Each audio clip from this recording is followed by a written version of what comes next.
या प्रकरणातल्या नराधमाला फाशी द्या अशी मागणी उपमुख्यमंत्री सुनेत्रा पवार यांनी केलेली आहे।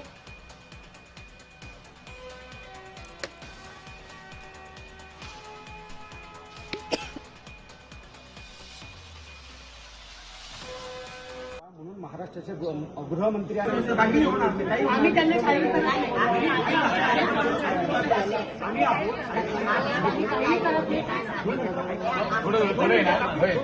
मुख्यमंत्री म्हणून तुमची जबाबदारी आहे।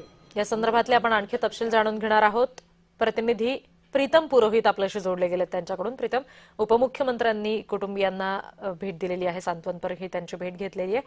काय नेमकी मागणी कुटुंबियांकडून आणि ग्रामस्थांकडून करण्यात आली आहे? निश्चितच ही घटना जी संपूर्ण घडली ही नसरापूर गावामध्ये घडली आणि ज्या मुलीचा याच्यामध्ये दुर्दैवी अंत झाला आहे तिचं अजोड आहे।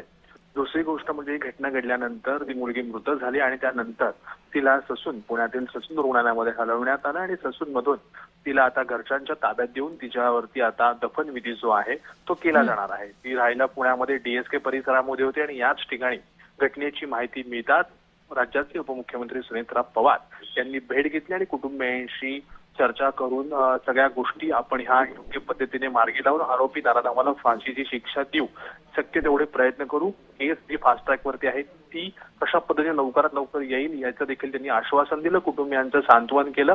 ज्यावेळेस सुनेत्रा पवार त्या मुलीच्या राहत्या घरी गेल्या तेथील समस्त बांधवांनी आक्रोश केला आणि आम्हाला न्याय द्या अशी त्यांनी मागणी केली।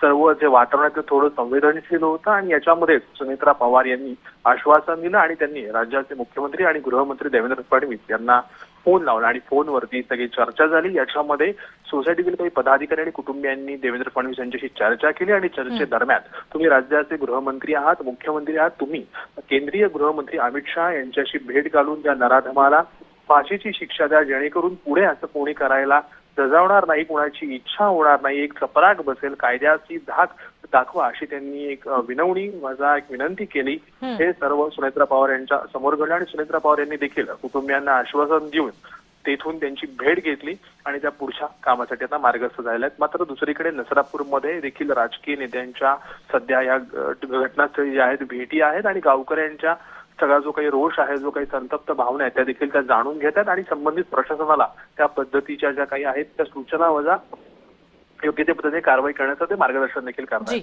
जी प्रीतम, धन्यवाद दिलेल्या माहितीसाठी।